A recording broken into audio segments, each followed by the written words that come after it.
Thank you for coming tonight. Our guest speaker is Dr. Timothy Ball, PhD. Dr. Ball has studied climate academically and scientifically for over 40 years, after spending 8 years studying meteorology and observing the weather as an aircrew and operations manager in the Canadian Air Force. He earned degrees in Canada from the University of Winnipeg and the University of Manitoba, in England from the University of London, and subsequently taught at the University of Winnipeg. Dr. Ball specializes in the field of historical climatology. The title of his new book, The Deliberate Corruption of Climate Science, and the body of his work reflect a firm commitment to science based on evidence. I'll introduce the professor with a quote from an article that he authored, featured on the What's Up With That website on March 21st of this year. Quote, "It is one thing to waste time and money in the laboratory playing with climate models where they don't meet scientific standards. It is another to use their results as the basis for public policies where the economic and social consequences are devastating." Please welcome Dr. Timothy Ball, who along with author Mark Stein has had the experience of being sued by the infamous hockey stick wielder Michael Mann. Dr. Ball.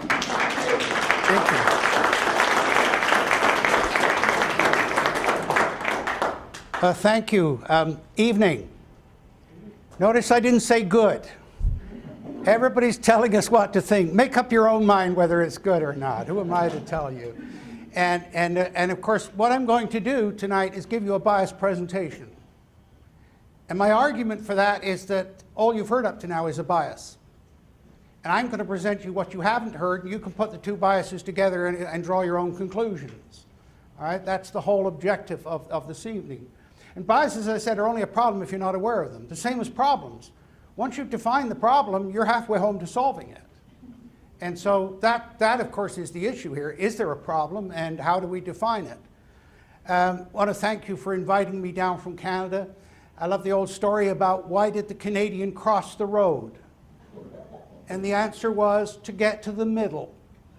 Okay. And what's amusing about that is that it's an insult for an American, but for a Canadian, the response is, "What's wrong with that?" It's a very stereotypical response. The idea of, and by the way, Jonathan Winters, the great comedian, just a genius comedian, he was given an award at a festival for comedy in Montreal called Juste pour rire, which means just for laughs. And he walked out onto the stage, and there was huge applause. And the applause settled down, and he said, "I love Quebec." I love Montreal, and the applause went up again. And then it settled down, and then he said, "I love Quebec," and they started cheering again. And then he said, "I love Canada." And the applause went on, and it settled down, and he said, "I just hope we can take you peacefully one day." Well, the room went berserk. And so with those few introductions, by the way, I do want to add quite a serious note, because I was watching a documentary on the US Navy at Normandy, the landings, and it brought home something to me, because I was born before the Second World War in England. And as a young child, I very distinctly remember being taken down by my father down to the local river where the American troops were practicing with their landing crafts. And also, and they set up a tent city close to us. And we used to go down there and, of course, got chewing gum and everything else. And it occurred to me as I was watching that program how many of those men made it through the war. I'd never thought about it before. And, of course, because of those men, I'm here today. And I want to thank them for that. So that's my little contribution to your recent Memorial Day, for which I'm very grateful. Okay, we're going to talk about human-caused global warming. And that's the interesting thing about this. Most people have no idea about the science at all, not a clue. But they've got very definitive opinions about it. In fact, it's amazing how strong a people have without any understanding of the facts or the science, but they've got very strong opinions about things. And it's difficult. It's very hard to make policy and good policy. So that's part of what's going on here. Human-caused global warming, of course, has become the central theme. And as I'll show you, it's all related to this idea that we shouldn't be on the planet at all. There's a very strong, in the extreme environmental movement, a very strong anti-humanity theme. And I see coming back now those t-shirts and bumper stickers that were around for a while, save the planet, kill yourself. Okay? And to give you an idea of how extreme it's become, Prince Philip, who was one of the reasons I left England to Canada, Prince Philip, they said to him, you know, if you could be reincarnated, what would you want to come back as? And he said, I'd want to come back as a deadly virus and kill off most of the people. I mean, that's an outrageous statement for a world leader to make. I wrote him a letter and suggested that was a good idea as long as they started with the monarchy. But of course, that's the problem that you see, and I've dealt with these issues on commissions of inquiry and everything else. Everybody's screaming, do something about this, and when they come to do something, they say, oh, don't start with me, start with that guy, he's worse than I am. And this is the kind of problems that we have. But the whole human-caused global warming, of course, is around the theme that everything that's wrong with the planet is being caused by humans. That they're the problem, and I'll show you how that developed. It is, without question, the biggest deception in history. That's not hyperbole. There have been more extreme regional deceptions, the South Sea bubble and the stock market swindles and all the rest of it, but nothing that's had the impact on a global scale.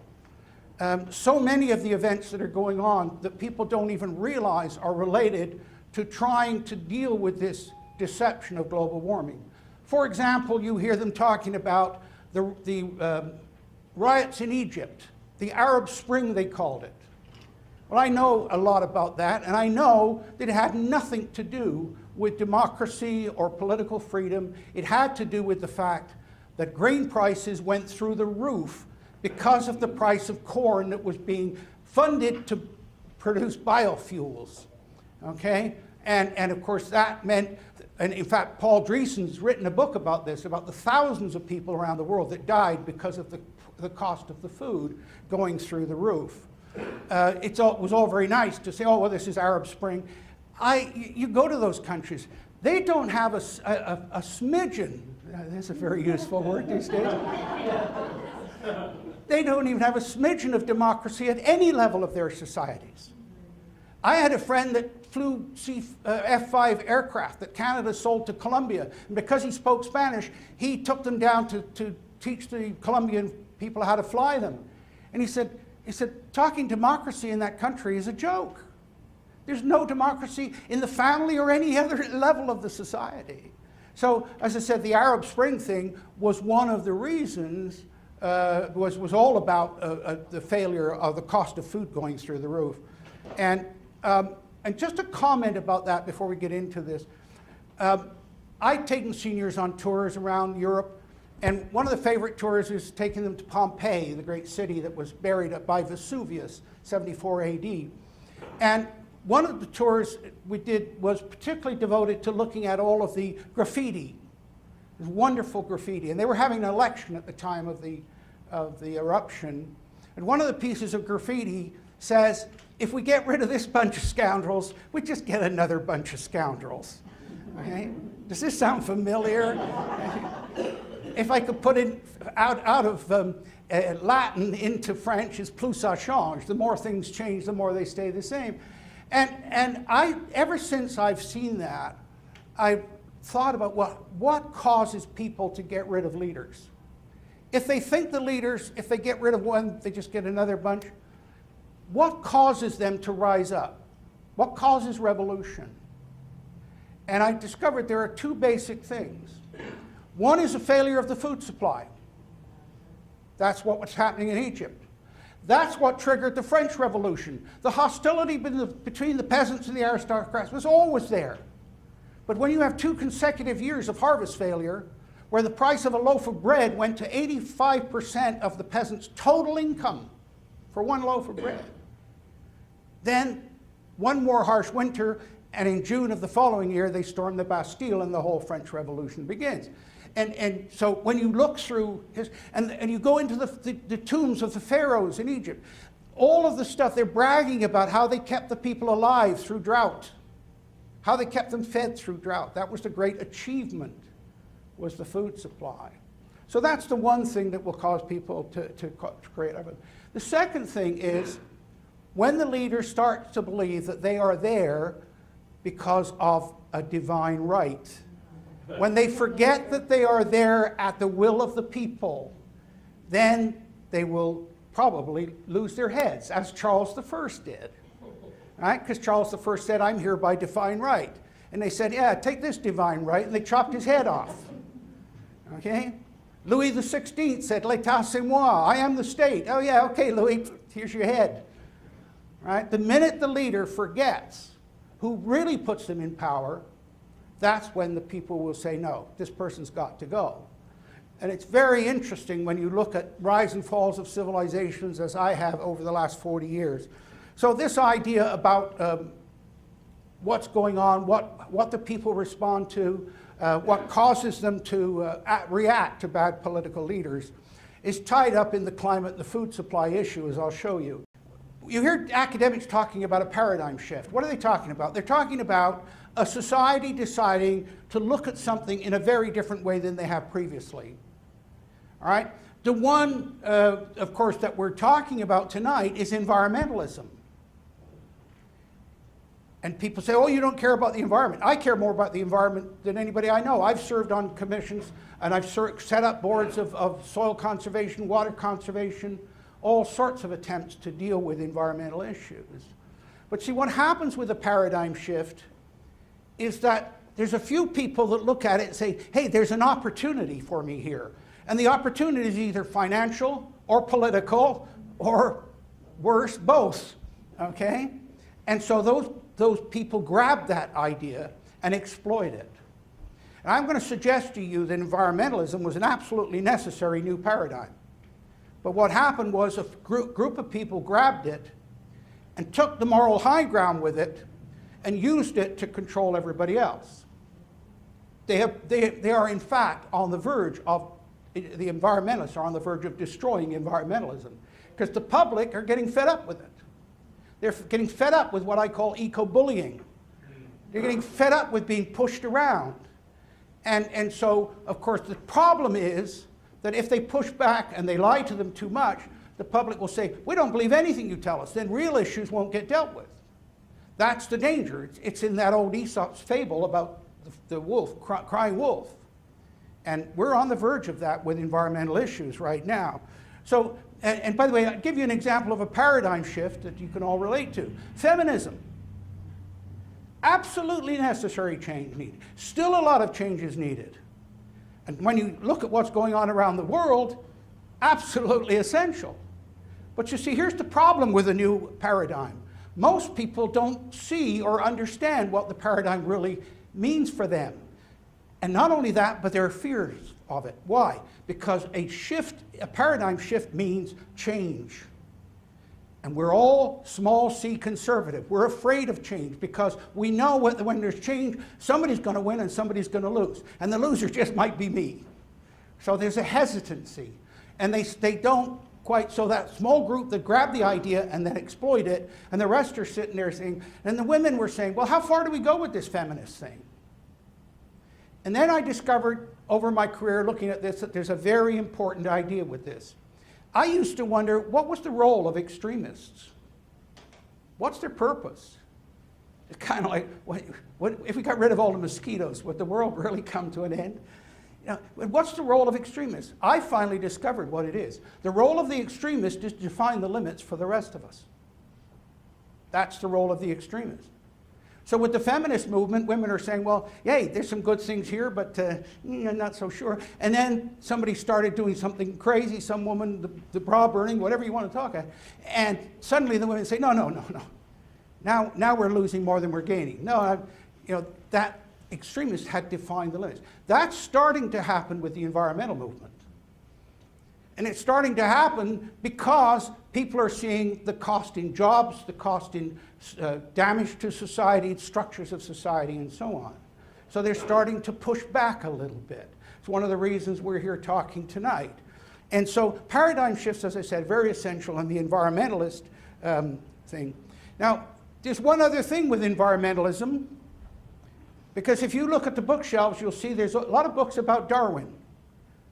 Richard Dawkins talking about Darwin. And is God dead? That's one of the debates that's going on in the academic world about all of this, and certainly with the young people. Now, Darwin, of course, was an atheist, and for the reason that most men become atheists, he had a young daughter who died. And Darwin said, I can understand a God that tests adults, but I can't understand a God that would test children. And that, as I said, is the reason why most men become atheists. But Darwin was used by science to defeat religion. And I'm not here to argue pro or for, whatever. But in defeating religion, of course, then you take away the reason for humans being here. Right? Yeah, well, we're here because God put us here. Well, you get rid of that, and then, well, why are we here? And do you know what change that made to the world? Enormous. Because if you went to the university in Darwin's day, if you went to Oxford University, and here's the Bodleian Library, one of the great libraries of the world, there were 3 doors to that library. There was the door to the humanities, which included history and religion and language and so on. And then there was a door to the natural sciences. And then the 3rd door was to the library. What door was missing? What door is the largest door in any modern university? The social sciences. Okay? The social sciences emerged because that was the scientific world's way of trying to justify why humans are different than all the other animals. Okay? This is what the social sciences are about. Now, I wasn't going to talk about this, but I'm going to bring this in very briefly. But the anthropologists, you can look at this, and I talked and worked with anthropologists. What did they say? Well, we're different from other apes because we walk upright. We call it, Homo erectus. And then they discovered other apes walking upright. Oh, that doesn't work. And then they said, oh, we're the tool maker. So they called us Homo John Deere. No, sorry. We've got to be quick after supper here. So they called us Homo habilis. And by the way, I got to give an introductory lecture to Jane Goodall, the chimpanzee woman, and in Winnipeg a few years ago. It gave me the best opening line I ever produced, because I got up and said, I never dreamed I'd be a warm-up act for chimpanzees, but here I am. But Jane Goodall, of course, discovered chimpanzees making tools.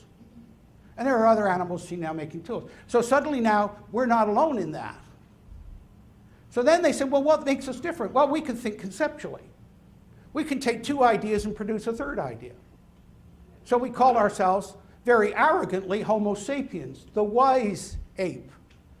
Right? But then they put boxes in the corner of a room, hung bananas from a high ceiling, and the chimps came in and very quickly piled up the boxes and got the bananas. Scratch the wise ape. Okay? Now, this part's going to shock you because, well, where do we go from here? They decided that what makes humans different than the other apes is that we can tell lies. Doesn't that make your human chest swell with pride? Right? And so, well, then what do we name ourselves? Well, we call ourselves the doubly wise ape, Homo sapiens sapiens. Why? Because lying is a double concept. You have to think of the truth and then a way around the truth. Right? It has to be premeditated. And so we called ourselves Homo sapiens sapiens. Well, you could read about this. It was in National Geographic. They taught a gorilla American Sign Language, had a vocabulary of 300 words, which meant it could graduate from grade 12.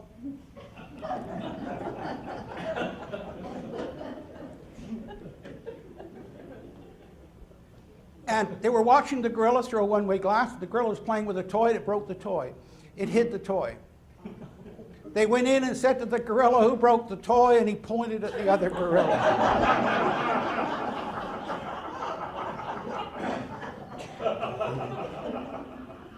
So I say to my anthropologist friends, well, what's your thinking now? What makes us different than the other apes? And he said, well, what we're thinking is that we're the only animal that can think about death, can think about an afterlife. And I said, well, hang on a minute. I've seen those videos of elephants picking up bones and wandering around. There's something going on there. And he said, well, yeah, but generally we're... And then I thought, well, if we can think about an afterlife, if we can think about death, isn't that where we came in? Isn't that religion? And that's where the social sciences are at this point. And so you start to understand the dynamics of what goes on in academia and how these different things emerge. But of course, once you got rid of God and religion, for most of the young people, and by the way, I was talking to one of my larger classes, and I love to get them on the edge of their seats. And I used to tell them I poked their brain, but the brain's got no nerves, so you're okay, it won't hurt. But I said something quite outrageous, and one of the students blurted out, "I don't believe you." And of course, all the other students go, "Yeah, that's it, the red pencil sword of Damocles descends through his brain." And then, as it quietened down, I said, I said to him, "I don't believe you, Thomas." And he said, "My name isn't Thomas." Yeah, and I said, "How many in the room know what I'm referring to?" And of course, what I was referring to was doubting Thomas in the Bible, right? Only 2 students in that class of over 350 had heard of that. So what you've got now are open minds, because I happen to think we're the moral ape. I think that's what makes us different, okay? And whether we like it or not, we have to have a belief system of some sort. So the young people were very vulnerable to environmentalism as the new religion that has effectively become a religion for them. And of course, cartoonists who see the world much more starkly than most of us, and here's a cartoon that appears, First Church of Our Lady of the Environment, okay? And by the way, I'll use a few cartoons because I think in cartoons, bumper stickers, and T-shirts, that's where the intelligent comments about the world are made. Right? My favorite one in Victoria it says, "Do you want to talk to the man in charge or the woman who knows everything?" I love that.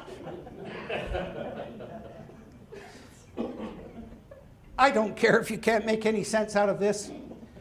This is a simplified diagram of the weather, with the sunlight coming in at the top here and heat coming in from the oceans, and how it all gets mixed up.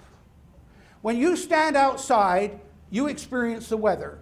That is the sum total of everything from cosmic radiation in deep space to heat coming off the bottom of the oceans and everything in between. All right? It is what engineers call a white noise. It's as if you were standing outside of a football stadium and you're 100,000 people. That's a white noise. And what they're trying to tell you is that we know enough about the climate and the weather to be able to pick out individual noises in that stadium. And I'm here to tell you we don't and we can't. But what have they done? They've picked out one of those individual noises, and I want you to think about this. They've chosen CO2. Why did that become the focus? It's such a minuscule part of the total atmosphere, as we'll see. So there must have been some reason that it became the focus of everything.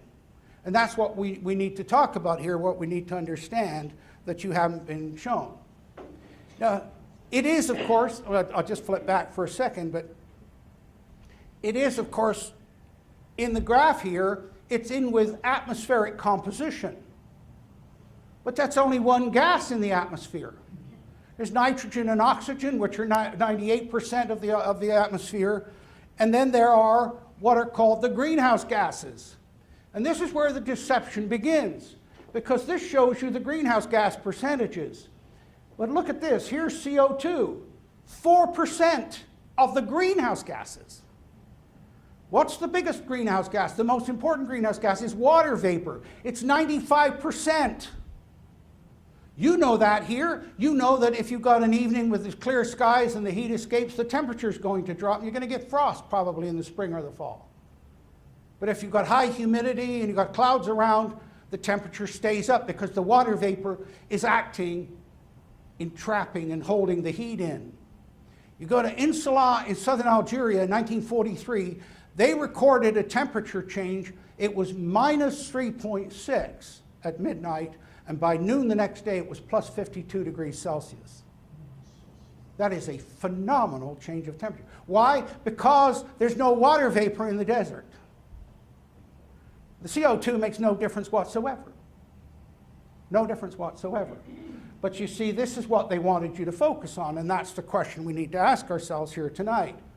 And here's how it gets misinterpreted. There's that same pie chart, and this is right off of ABC News' website that the young people go and get. It says, this graph shows the distribution of greenhouse gases in Earth's atmosphere.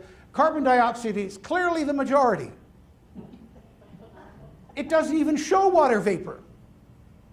95% of what our greenhouse gases is left out of this graph. This is 100% wrong. And yet there it is on ABC News' website. And then you start to understand why the people are confused about what's going on, how easily they are misled. I wanted to get a graph that was long enough to cover everybody in the room. This is 420,000 years.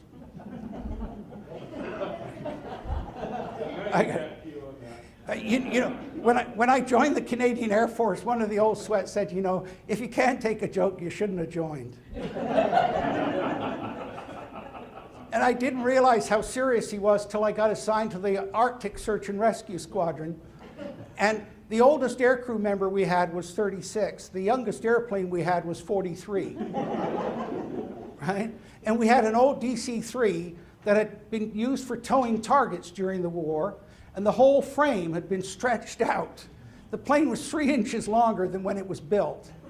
The problem was that meant a 3-inch gap in the door, which when you're flying search and rescue in the Arctic is not exactly a nice thing to have. But anyway, 420,000 years, well, if it doesn't cover your age, it covers your mortgage, all right? So we're all right there. What this shows, this came out in 1991, and it was presented as proof that CO2 was driving temperature.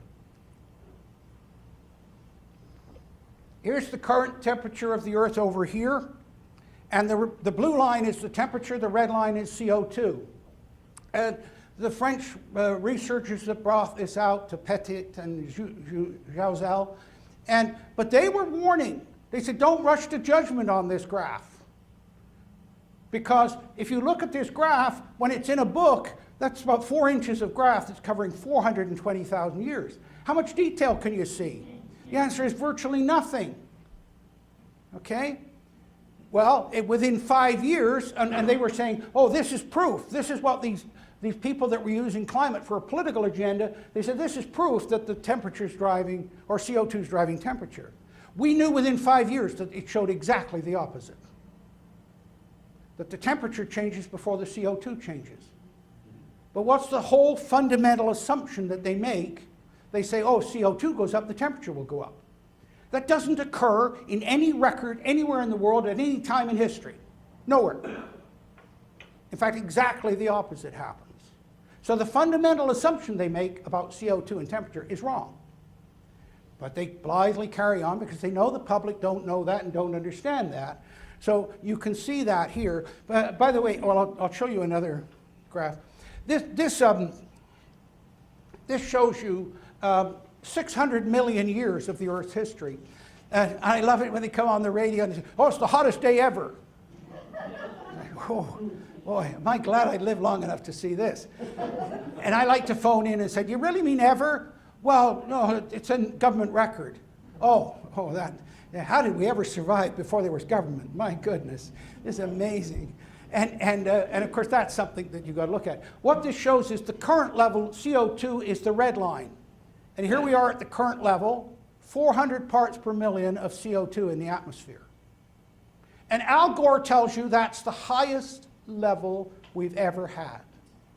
Look at this graph. It is in fact the lowest level we've ever had. Okay? And in fact, you could argue, looking at here, the last 300 million years, that the CO2 level has averaged around 1,000 to 1,200 parts per million. 3 times what we've currently got. And do you know how we know that's important to the Earth? Because if you go to the greenhouses on the coast here, the commercial greenhouses, they pump up to 1,200 parts per million of CO2 to get the plants to grow more vigorously. In fact, you could, and Dr. Idso has done 30 years of research showing that increased CO2 increases the yield of the plant. And it also, by the way, reduces the amount of water it uses. So I think that that's 300 million years of evolution of plants to an optimum level of about 1,200 parts per million. So you could argue, say, the plants are malnourished at 400 parts per million. Here's another interesting thing. About 480,000 or 480 million years ago, 438 million years, sorry, when the Democrats were still in power. Sorry. Remember, if you can't take a joke. But here's the temperature. The blue line is the temperature. This is the Ordovician Ice Age, 438 million years ago. An ice age. But what's the level of CO2? 4,000 parts per million. And they're telling you at 400 parts per million, we're in runaway potential of global warming. The evidence doesn't support anything that they're saying. Nothing. But they still push that agenda. Climate change. The climate's always changed. Saying that the climate's changing is like saying women have babies. Tell me something I don't know. But of course, the public have no idea how much the climate changes, how dramatically and quickly the climate changes, and I'll show you that very briefly. So for example, in my short lifetime, from 1900 to 1940, the global temperature was going up. And then from 1940 to 1980, it went down. And from 1980 to 1998, it went up. And from 1998 to now, it's going down. That's in my short lifetime, 4 climate changes. I survived them all. And the lack of CO2 has nothing to do with my lack of hair. By the way, I like to tell people, you're looking at someone that would love to have a bad hair day. Okay, I shouldn't get too flippant about this, but I'd love to bring some humor into it, because if I could name the human species, by the way, you know what I'd call us? Homo humorous rumorous, right? Because we need a sense of humor and we love gossip, right? Doesn't that sum up the human person right there? But here, this shows you that same ice core record from Antarctica. Here's the current temperature, and the temperature goes down to the ice age in here, and then up. So these peaks are what we call interglacials. You should be darn grateful we live in an interglacial. Canada's certainly grateful. It wouldn't have existed 20,000 years ago. All right? And so when you look at this, and then again, remember what they're telling you. Oh, it's warmer than it's ever been. But look at the previous interglacials, how warm they were. And you go back to 120,000 years. Barney Rubble wasn't driving a car. Okay? It's got nothing to do with CO2. But what I want you to notice is look at how quickly the temperature rose, but how quickly it also drops. Look at the variability. That's about 40 degrees Fahrenheit or more of variability of temperature in each of those ups and downs. That's normal. But you've been led to believe that change is not normal, that what's going on is not normal. You'll have a hard time figuring out what you're looking at here because it's a view of the world that you very rarely see. What you're doing here is you've got the North Pole in the center. You're looking down on the North Pole. It's complicated by the fact that here, this is 18,000 years ago. Here's the massive Laurentide ice sheet covering most of Canada and northern US, the Greenland ice sheet, the Eurasian ice sheet. That's just 18,000 years ago. Just 18,000 years ago. And here's the North American picture, right? And in fact, we had an ardent Canadian nationalist, because what happened is as this glacier advanced, it scraped all the soil off of Canada and deposited it across the northern states. And he argued that we should have got that back as part of the NAFTA agreement. That was our soil that you could. But you can see now, where did the water come from for all that ice? The answer is it came from out of the oceans. So 18,000 years ago, the oceans were 420 feet lower than they are today. Right? You wouldn't need a Washington ferry. You wouldn't need BC ferries. Right? You'd all interconnected. And you can see how much the... This is 18,000 years ago. And you see the sea level, and look at the rapid rise in sea level in a period of about 6,000 years. Oh, they're telling Al Gore, oh, the sea level's going to rise, it's going to be the end of the world. Panicking you with that. And then, so you see from here about 15,000 years ago up to 8,000 years ago, that's when the dramatic increase in sea level, so 427 feet approximately. For the last 8,000 years, sea level has increased very, very slightly. And this is another problem. You see, they tell you, oh, you heard another story about Antarctica, and oh, it's going to melt and crash into the ocean, the sea level is going to rise. Hang on a minute. Remember the old grade 8 experiment when you put a glass of water and you put an ice cube in it? And what will happen when the ice cube melts? Most people think the water will spill out over the edge of the glass, and it's not right. Some will say, well, the water level will stay the same. They're not right either. In fact, the water level will go down, right? Because when water freezes into ice, it expands. The ice occupies more space than the water that formed it. So if the Antarctic and Greenland ice caps were to melt, most of them are already below sea level. So that, in fact, wouldn't affect sea level. In fact, it would cause a decline in sea level. But they don't tell you that, right? So, and then, if you're standing on the shore, like you're down in the Gulf of Mexico, Louisiana coastline there, you say, oh, the sea level's coming in. It's advancing in. Do you know what's happening there? The land is sinking. The land is sinking. Because you can stand on a shoreline, and if the sea level line is moving, you don't know if it's because the water's rising or falling or because the land rising or falling. And I can show you places all around the world. Hudson Bay in Canada is getting smaller at a very rapid rate. A place called Sloops Cove, where the Hudson Bay Company used to tie up their sailing ships, is now above water even at high tide. And that's in just 200 years. That's geologic change. That's tremendous. So change, very dramatic, going on all of the time. This gives you an illustration about the sea level. This is a graph of about 10,000 years. And you notice what I'm doing is taking very long records, and then we're looking at shorter and shorter time periods. This is from Greenland. This is ice core data, the temperature from Greenland over the last 10,000 years. Here's the current temperature over here. It's been warmer than the current temperature for most of the last 10,000 years. But again, they don't tell you that. It is that warming that caused the ice to melt. It's called the Holocene optimum. Optimum warmer temperatures. Okay? So when you look at that, and I've got an arrow here, and I'll tie that in for you here. This is a photograph that I got from Professor Ritchie from the University of Toronto. He's passed away now. But what it shows here, this is a white spruce, Picea glauca, and it's radiocarbon dated at around 4,940 years old. And yet it's 100 kilometers north of the current tree line. To have a tree grow to that dimension in that latitude, the temperature has to be 2 to 3 degrees warmer than currently. All right, and they're saying, oh, 2 to 3 degrees warmer is going to be the end of the world. How did the polar bear survive this?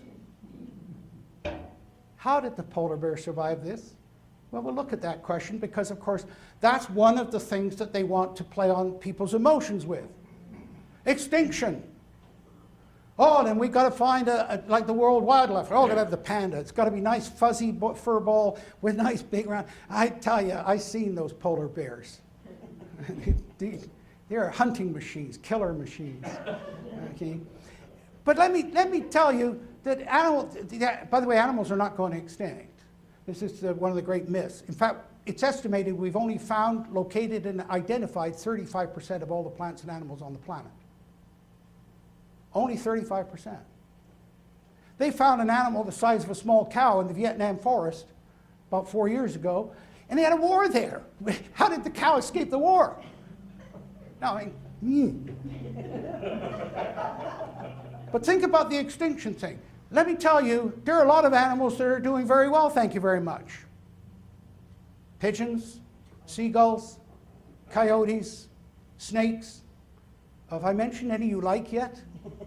Oh, you see, it's very emotional thing. You know, you've got to have those nice white. And by the way, let me give you an idea of how distorted this can get. One of the things we did in the East Coast when I was anti-submarine was we had to watch and monitor the seal hunt. Okay, and they brought Brigitte Bardot over and said, oh, these horrible people are killing the young seals. It was their livelihood. And it was a horrible life, very, very harsh life. And they set up Brigitte Bardot, by the way. They said, oh, if you're going, the Newfoundlanders said, and they're wonderful people, they said, if you're going out in the ice, you've got to wear the right clothing. Here's some good boots and some good pants to wear. And then when she came back, they told her they were sealskin boots. She just went berserk. But the other thing is, of course, as you know, Greenpeace decided they were going to defend the seals. And so they, of course, the name Greenpeace. The Newfoundlanders, with their wonderful sense of humor, they said, we are going to protect the cod, because the seals are killing the cod. So they formed a group called Codpeace.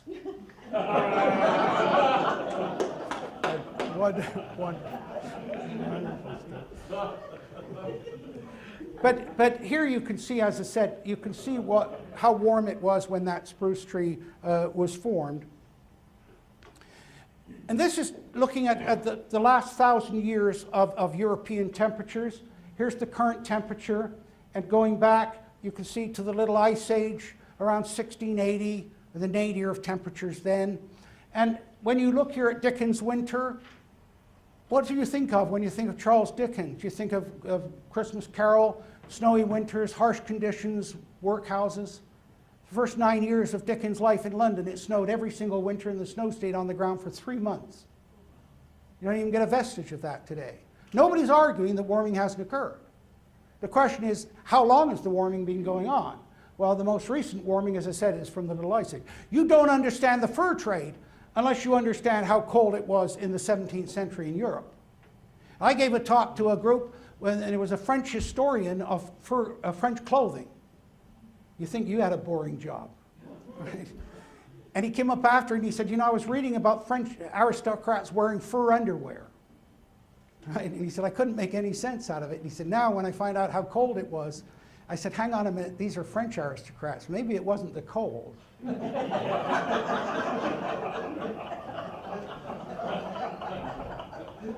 But if I tell you that in 1704 they had ice on the Mediterranean in the south of France, you start to understand how cold it was. Okay, so then you've got this medieval optimum, this very warm period around 1,000 years ago. That had significant effect in North America here. For example, the drought all through the Four Corners and that whole Southwest, the Anasazi people, the impact of that drought. And by the way, they migrated. This is another thing that you need to understand. People react and respond and migrate. Absolutely amazing how much people migrate. In fact, there are Navajo and Hopi words in the language of the Dene people in the high Arctic, even today. Because that's been transmitted by those people migrating. Also, by the way, because of the tobacco trade. They took tobacco up there. But of course, during this warm period in Europe, and they consider 12th century the optimum century in Scottish history. Why? Because it was warm and they could grow crops. Because this is one thing we must never forget. Remember I talked about getting rid of the leaders that with the food supply failed. Surplus food is surplus time, and with that surplus time you can create any kind of economy you want. And all of the people throughout history, the founding fathers, Jefferson talked about how important agriculture was as the fundamental part of your economy. If you can't feed yourself, you're at the mercy of everybody. And so, of course, they were able to grow lots of food, and that left lots of time when they could build Gothic cathedrals. They had the manpower, the people that were available to do it, because somebody was producing enough food for themselves and for other people. And by the way, one of the great, you talk about American exceptionalism, no nation in the history of the world has ever produced as much food as the United States. Where now you've got 2% of your population producing enough food to feed your own people and to export. But of course what that means is that a lot of people then are in the cities and don't understand the food supply and all the problems that engender with that. But no nation has ever achieved what the US did in terms of food production. When you look at the other side, here we go. During the Little Ice Age, this is a painting of the Thames of London. In 1683, there was 3 feet of ice in the Thames in London, England. You can't even imagine that today. And again, as I said, think about the fur trade, the demand for furs and what this meant. And you can see here they're working. This is the old London Bridge before it fell down. And so you can see the implications of that. There's lots, I do a whole show of climate and art, relating how the climate depicts the art through time. This is the most recent temperature of the world. It's a composition of 4 different temperature records, NASA and so on, and the satellites from the University of Huntsville at Alabama. And what it shows is from 1979, the temperature is going up. And then, of course, since 1998, it's changed. And, of course, when it was going up, they called that global warming. And then from 1998 onwards, they had a problem, because Mother Nature wasn't going along with what they were forecasting. And so instead of going back and saying, our science is wrong, they moved the goalposts. And they called it climate change. Okay? And if you want proof that that was deliberately done, here, and I hope you can see this all right, here's a quote from some emails that were deliberately leaked on these corrupt scientists. And it says, the CRU, the Climatic Research Unit, the IPCC, in an email from the Tyndall Center on the UAA campus said, in my experience, global warming freezing is already a bit of a public relations problem with the media. Right? People were starting to make jokes about, oh, you know, where's that global warming? Right? I like to tell people it's another undelivered government promise. and so, and then this Swedish alarmist, Bo Yellen, he said, I agree with Nick that climate change might be a better labeling than global warming. They deliberately changed the labeling. And so you start to see what's going on. That their global warming scare, the evidence, this, by the way, their hypothesis was CO2 goes up, the temperature will go up. Well, the CO2 was continuing to go up, but the temperature wasn't going up anymore. This is what Huxley said 100 years ago is the great bane of science, a wonderful hypothesis destroyed by an ugly fact. Right? And so you had this difficulty. And here's the graph. Taking that from 1998 on, you can see the temperature declining slightly. Look what the CO2 is going. It's not supposed to happen. Not supposed to happen, but that's what's going on. And so again, the cartoonists strike it. And here it says, the elephant in the room, the 17-year cooling trend. Okay, and here's a scientist saying, why is everybody snickering? Global warming science. Well, they kind of try to come up with all kinds of excuses about what's wrong. Oh, it's in the deep ocean and all the rest of the nonsense that they've gone on with. The problem is their computer models are wrong. They don't work. Every prediction they've made using these computer models has been wrong. I mean, everyone. Every single one. And this is part of the difficulty. This is how the computer models are created. They divide the world up into grids, and the smallest grids are like this one is 3 degrees latitude by 3 degrees longitude. That's a large area. But here's the problem. 85% of the world, we have no weather stations. 70% of the oceans, virtually no weather stations. 20% of the land is mountains. 19% is desert. No weather stations. Most of the weather stations are concentrated in eastern North America and western Europe. And so what are they building these models on? And the answer is they create a model for each grid and they guess at what the temperature might be in that grid. Because this is the point they've reached because they haven't got the data. They create a computer model that tells them, oh, here's the data. They take that then as real data and put it into another computer model when it isn't real data. That's how corrupted this has become. And so you can see. And by the way, you think we haven't got any data on the surface. When you get above the surface, we've got even less. We've got even less. We know virtually nothing about what's going on in the atmosphere from the surface up. The inability of forecast? Well, here's those graphs of temperature and the change from warming to climate change. This is the surface temperature. This is the satellite leveling off. This is their forecasts. But you see, after 1990, their forecasts were so wrong, they changed the name again. They stopped saying we're doing predictions, we're doing projections. All right? And so they came up with, they brought a low projection, a best projection, and a high projection. Even the low projections are wrong. Now, would you buy anything from anybody that was wrong with every previous forecast they've told you? But that's what they expect you to do. At some point, you say, sorry, you've been wrong. I'm not listening to you anymore. And so you can see the problems that have developed. I got to brag about the Canadian model is the worst of all of them, by the way. And Canada's been very deeply involved in this, unfortunately, through the government from the start. This is the multi-model predictions from 23 countries. Here's the actual temperature. The Canadian model, as I said, was worse than any of them. Its projections were the worst. And that's not surprising because, see, one of the things that everybody knows, if you can't forecast the weather 2, 3, 4 days from now, how can you possibly tell me what it's going to be like 40 and 50 years from now? You can't. Right? And I like to tell the farmers that. Phone Environment Canada and say, what's it going to be like a year from now? And they say, oh, we don't do long-term forecasts. And then phone them the next day and say, what's it going to be like 50 years from now? Warmer? I got to disconnect here. Time to disconnect here. This is and this is the amazing part. By the way, if you know I know what's going on in the U.S., the VA and all of that stuff.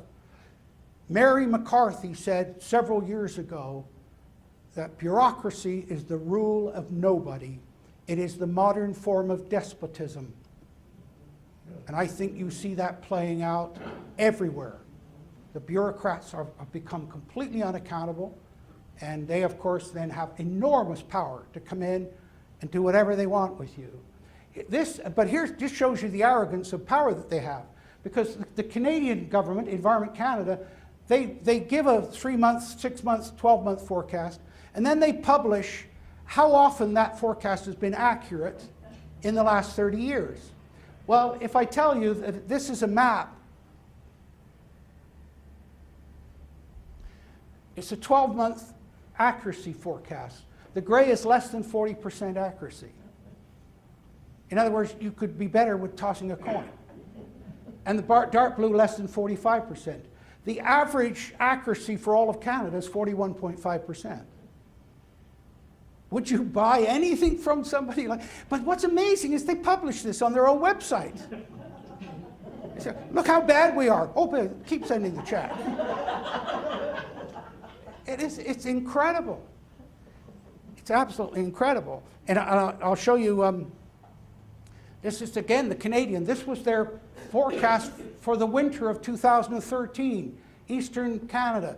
Above normal. They couldn't have been more wrong if they tried, right? But then when you look at the accuracy of their forecasts over that 3-month forecast, it's 48%. Less than chance. And you know what? If you say tomorrow's going to be the same as today, you've got a 63% chance of being right. And the governments achieve about 70%. Boy, you're paying a lot of money for that extra 7%, I'll tell you. It is really quite amazing. And just to make you feel a little better, your own NOAA does the same thing. They do their monthly or 3 month, 6 month forecast, and then they do a test. They test to determine how accurate their forecasts are. You can see that you're at 57%, so it's pretty good, right? Way better. I mean, 57% accuracy is just incredible. And when you go and look at what it costs you, what those agencies cost you, it's phenomenal. I want to show you this quote. This is from a person who he's a meteorologist and physicist. His name's Klaus Eckhart Plous. And this is what he said about a year ago. 10 years ago, I simply parroted what the IPCC, that's the Intergovernmental Panel on Climate Change, told us. One day, I started checking the facts and data. First, I started with a sense of doubt, but then I became outraged when I discovered that much of what the IPCC and the media were telling us was sheer nonsense, was not even supported by any scientific facts and measurements. To this day, I still feel shame that as a scientist, I made presentations of their science without first checking it. Scientifically, it is sheer absurdity to think you can get a nice climate by turning a CO2 adjustment knob. That is a phenomenal statement for a scientist to make. It is absolutely outstanding, amazing, because it contradicts everything that you're being told. Totally contradicts everything you're being told. But what are they exploiting? They're exploiting your lack of knowledge, and I've already shown you some things that most of you weren't aware of. And of course, the old sky is falling, Chicken Little syndrome. And one of the things they tell you is, oh, there's going to be more severe weather. We're having more severe weather. And of course, they want to do that because they want to play on the perception people have. Because it seems like every time you turn on the TV, oh, here's another severe weather event. And Governor Brown with his drought in California and all the rest of it. But let me tell you how this works. If you're introduced to somebody for the first time, it seems like after that, every time you turn around, there they are. They were always there, but they were just not part of your world or your perception. So what's happening now is the media have decided that weather events, and notice by even Fox News, the hyperbole, what are they going to do when they run out of hyperbolic words? I mean, they don't have just a weather report, it's extreme weather. It's extreme weather, right? And shaking. That, by the way, that's why I think they work. They get you shaking so hard, all the money flies out of your pockets and they go around picking it up. So you think, oh, I've watched so many severe weather events, got to be true. But here's a plot of tropical storms and hurricanes from 1971 to the present. Show me the increase. Do you know the year when most people died from tornadoes in the US? 1905. 250 people died in 1905. And there weren't that many people living in Tornado Alley at that time. I could make a cruel joke about not many trailer parks either, but I wouldn't do that.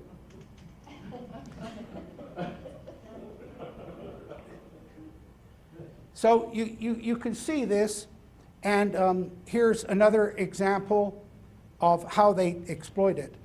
This is the US tornadoes from 1950 to 2007. You say, well, there it is. Oh yeah, tornadoes increasing. But let's look at the facts. Population growth has resulted in more tornadoes being reported. Do you know that Environment Canada is not allowed to say that there was a tornado unless somebody saw it? Right? Got to see it to report it. So you got more people, they're going to see more tornadoes. Advances in weather radar, particularly the deployment of about 100 Doppler radars across the US in the mid-90s, has resulted in a much higher tornado detection rate. The increase. So suddenly when you start to look at and explain this data, you see that that increase probably doesn't exist at all. And tornado damage surveys have grown more sophisticated over the years. Do you know who made one of the most honest statements recently, believe it or not, was Warren Buffett. Warren Buffett's very heavily invested in insurance. And he said, I've been looking at our records and we've got no increase in claims for quite some time. And what's significant about that? Who would benefit more by saying, oh, it's terrible, you buy more insurance, than the guy that owns the insurance company? Okay? It's the same way as Warren Buffett's pushing the railway and opposed to the Keystone Pipeline because he owns the railway lines across northern US. All right? And so you start to look, what is that? Somebody very wisely said, follow the money. Wasn't it? Yes, something like that. And here you've got, this is the U.S. annual count of strong to violent tornadoes, 1954 through 2012. There's no increase, simply no increase. And so you start to see what's going on. But this is one of the most interesting ones for you to understand, because what do they tell you? Oh, the Arctic ice is melting, the polar bears are dying, and oh, scare, scare, scare. And this is, again, looking down on the North Pole. This is for April of 2013, and it shows approximately 15 million square kilometers of ice is the red. And then this is the same diagram by September of that year, and there's the Arctic ice by September. That every single year, approximately 10 million square kilometers, or 3.9 million square miles of ice melt every year. In other words, an area the size of the continental US. That is normal. Normal. But how many people are aware of this? The answer is virtually nobody. And that's why they chose these things, because they know you don't know. And let's put that in some perspective. That means that it melts in approximately 150 days. So 3.9 million square miles melting in 150 days. That's 25,900 square miles a day. That's normal. I'd love to see a headline in USA Today that says, an area equal to West Virginia melted today, because that's what happens. That's normal. But let me show you how they play the game. A few years ago, they said, oh, more ice melted in the Arctic this year than last year. An area the size of Texas. Oh, that's so big, Texas. Oh, my favorite joke, by the way, the Texan talking to the New Hampshire farmer, and the New Hampshire farmer said, how big is your farm? And the Texan said, oh, it takes me about 2.5 days to drive around in my pickup. And the New Hampshire farmer thought for a minute and said, I got a pickup like that too.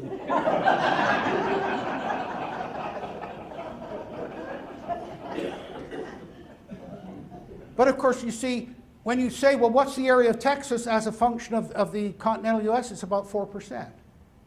So it's not significant at all. But the use of the term and the idea of people's minds, then it becomes a harem-scarum thing. Just for interest's sake, this is the ice conditions 2 days ago on May the 7th. You see the ice starting to retreat, starting to melt in Hudson Bay, and of course the polar bears are all down here waiting, or coming ashore, I should say. They come ashore around the Hudson Bay where they have their denning and the young are born. This picture on the left, because you hear about the polar bears drowning, and this was a photograph that Al Gore used in his movie. The woman who took this picture was on a tourist ship in the Arctic. And she said the polar bears weren't threatened, they weren't drowning, nothing. In fact, they climbed up on this ice to see what was on the ship. And they saw food. They are superb swimmers. In the search and rescue we did in the Arctic, I've seen polar bears 100 miles offshore. Why do they swim so well? Because their long fur is hollow. And it's hollow because it transmits sunlight down into the body to keep the body warm. Because it's hollow, of course, it floats. Next time you see a polar bear in the water, you'll see all that fur up. And of course, it just paddles away happily looking for food. But one of the things about the polar bear is it only appeared in the Arctic about 100,000 years ago. In biologic terms, that's yesterday. It is actually a modified version of the Alaska brown bear. And because it so recently arrived in the Arctic and modified to a white fur, you find hybrid polar bears. Polar bear grizzly hybrids. And of course the Alaska brown bear lives on land. Polar bears live on land very well, thank you very much. That's how they survived that warm period I showed you when the ice was melting. So all of this nonsense about polar bears. But what happened? Canada, we call the Eskimos Inuit. That's what they wanted to be called. The Inuit have always insisted the bear's demise was greatly exaggerated by scientists doing projections based on flyover counts, but their input was usually dismissed as the ramblings of self-interested hunters. How did that come about? Well, the US government said, no, you can't hunt polar bears in Canada. How they got away with that, I don't know. But I can tell you the Inuit people were entitled to hunt one polar bear a year, provided the polar bear expert at Igloolik by the name of Mitch Taylor, if he said the polar bear numbers were adequate, they were allowed to hunt one polar bear per family per year. But very few of them did it. What most of them did was they sold that hunting license. And they could get anywhere from $80,000 to $120,000 for that hunting license. And when you're living in the Arctic, that's a lot of money. That's a big income. Gone. Deprived, completely gone. And Mitch Taylor, Nunavut Government Biology, observed in the front page story of the Nunatsiavut News, the Inuit were right. There aren't just a few more bears, there are a hell of a lot more bears. So all of that nonsense about the polar bears disappearing is just that. And so, and by the way, Canada had a polar bear conference 2 years ago. They told the Inuit leaders and Mitch Taylor, don't show up. They banned them from coming. What's the motive? Well, this is a guy by the name of Robert Malthus.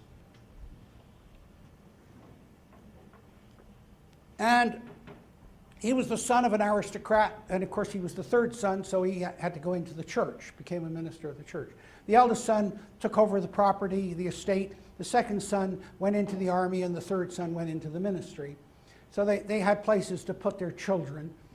And Malthus got interested in population. And he wrote a book called An Essay on the Principles of Population.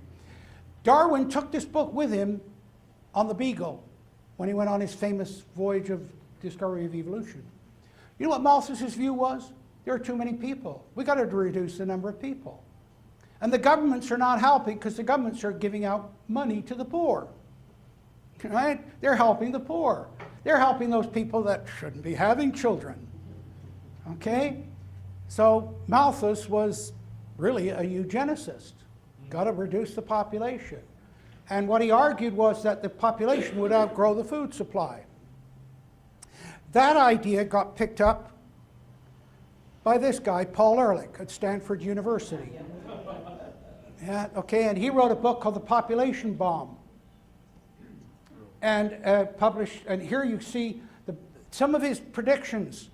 The battle to feed humanity is over. In the 1970s, the world will undergo famines. Hundreds of millions of people are going to starve, including Americans. I think you got the other end of the problem, don't you?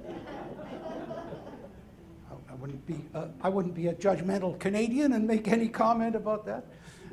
But yeah. So here you see, smog disasters, 1973, might kill 200,000 people in New York and Los Angeles. Yeah, thin the herd. I like that. That's a good idea. I would take even money that England will not exist in the year 2000. This guy's still teaching at the university. I mean, it's unbelievable that you can be that wrong. And then he said, before 1985, mankind will enter a genuine age of scarcity in which the accessible supplies of many key minerals will be facing depletion. An economist by the name of Julian Simon took a bet with him. And he said, I'll bet you pick any minerals and you pick any time period, and I'll bet you by the end of it, there'll be more minerals at a lower price. And Ehrlich took the bet. But he hired somebody to pick the minerals in the time period. And he picked this guy, John Holdren, who is now Obama's science czar. Okay? And Holdren wrote a book with Paul Ehrlich called Ecoscience, Population, Resources, Environment. And here's one of the things he says in the book. Indeed, it has been concluded that compulsory population control laws, even including laws requiring compulsory abortion, could be sustained under the existing Constitution. So how could that be? But here's the game. Here's the game. Many years ago, H.L. Mencken, who I used to think was far too cynical, but as I get older, I realize was very wise. H.L. Mencken said that the urge to save the planet is almost always a false front for the urge to rule. Yes. Okay? And in order to justify doing what under normal circumstances people would say, you can't do that. Forced abortions? What kind of a state do you think we're living in? But look what he says. Under the existing, if the population crisis became sufficiently severe to endanger society, oh, we're doing this for the greater good. Oh, we're taking over your land for the greater good. We're taking over your water resources for the greater good. We're saving the planet. You don't care about the planet or the children? What kind of a monster are you? See, that's the moral high ground they take. That's the way it's played. So you've got to look at how do they justify this? And there you see it. Holdren, by the way, was a promoter of eugenics, the idea that you select certain people. And then that got put into the Club of Rome, which was founded by David Rockefeller in 1961. And these guys, King and Schneider, said the common enemy of humanity is man. There's that theme we talked about earlier. In searching for a new enemy to unite us, we came up with the idea that pollution, the threat of global warming. See, they needed something that was going to impact the whole Earth. Because then they could say, hey, individual nations aren't capable of dealing with this. It's got to be one world government. It's got to be a total world government. That's the only way we can handle this. It's a threat to the whole of the planet. That's the game that's going on here. The Club of Rome got, by the way, into the Agenda 21. We'll get to that in a minute. But here's the interesting thing. This goes back to about early 60s at least. This is called the demographic transition model. What it shows is that as your economy improves, your population declines. Okay? Why? Why did people have a lot of children in the old days? Because that was their pension plan. And they had lots of children because if 3 out of 10 survived, you were lucky. I advise you all to read a book called The Weaker Vessel, which was the lot of English women in the 15th and 16th century. And when I tell you that Queen Anne had 19 children, and she outlived all of them, only one of them lived to the age of 7. These are conditions we can't even relate to Africa today. The average woman in the 17th century had 23 confinements, that is 23 pregnancies. And what they did was, the child was, the second it was born, it was baptized because they didn't want it to die with original sin. They baptized it and they say, oh, this child is Elizabeth. And then if Elizabeth died, the next girl that was born was called Elizabeth. They kept using the name till the child lived. We don't even relate to those things. You don't understand what history was like and what it was all about. And by the way, Antonia Fraser wrote about that in a book called The Weaker Vessel, which was the description of women in the 15th and 16th century. But the demographic transition shows that if you allow economic development, the population goes down. And in fact, in those countries that are not allowing immigration, they've got serious problems. Because if you go to Japan, you normally need 2.6 children per family. Okay, I was the 0.6 in my family. You've already figured that out, haven't you? But if you have below 2.6 children per family, then your population rate's going to decline. Japan is about 1.3. And what they've got now is an aging population because people are living longer and in better health, and you've got a smaller and smaller young people to support that. Many countries, Russia, they're paying white Russians to have a third child. Italy's paying couples to have a third child. Province of Quebec is paying French Canadians to have a third child. See how political it becomes. Okay, well, we decide which ones we want, which we don't want. Japan is one of the most racist nations on the planet. Doesn't allow immigration. You see that Aoki, the golfer, who's Japanese, he's actually third generation Korean. But they won't allow him to be a Japanese citizen. And so, as I say, when you allow proper development, it's a situation in the US. Amongst your American population generally, the birth rate's going down. It's being offset by immigration. Right? You're creating this, oh, we need them for the jobs, to do the jobs. Now you know why. So this demographic transition actually is the solution. So you allow development, you don't block development. This is Maurice Strong, a Canadian, who it was interviewed, and he said, isn't the only hope for the planet the industrialized nations collapse? Isn't it our responsibility to bring that about? He's a member of the Club of Rome. Okay, a very good friend of the Canadian Prime Minister. And he started all of this. He took it from the Club of Rome and put it into the United Nations. How would you do this? How would you bring about the end of the industrialized nations? Well, If you think about the industrialized nation driven by fossil fuel, like the engine of a car, you can stop the engine of the car by squeezing off the fuel line. But if you do that, people scream right away. You've experienced that. The price of gasoline goes up, everybody's in a riot. Right? But you can also stop the engine by plugging the exhaust. So if you could tell people, hey, the exhaust from your engine or your industrialized nation is causing runaway global warming, and we've got to stop it. And what is the exhaust from that fossil fuel engine? CO2. So now we come full cycle around, why did they choose CO2? Because it wanted to fulfill this. Got to shut down the industrialized nations. And of course you see that's what Obama's doing. The coal plants and all the rest of it. And if you want to see the effects of what happens when you institute those policies, in the same year that he chaired the Rio Summit in 1992, he became the head of Ontario Hydro, which is the public utility in Ontario, Canada, that controls all energy in that province. And he shut down the nuclear plants, he shut down the coal plants, and he built wind turbines. And ever since, Ontarians have been paying a surcharge on their electricity bills. And they'll be paying it for 40 years as they attempt to catch up with the damage that he did. But he wants that for the whole world. That's what he wants for the whole world. And so this guy, I mean, he's got a lot to answer for.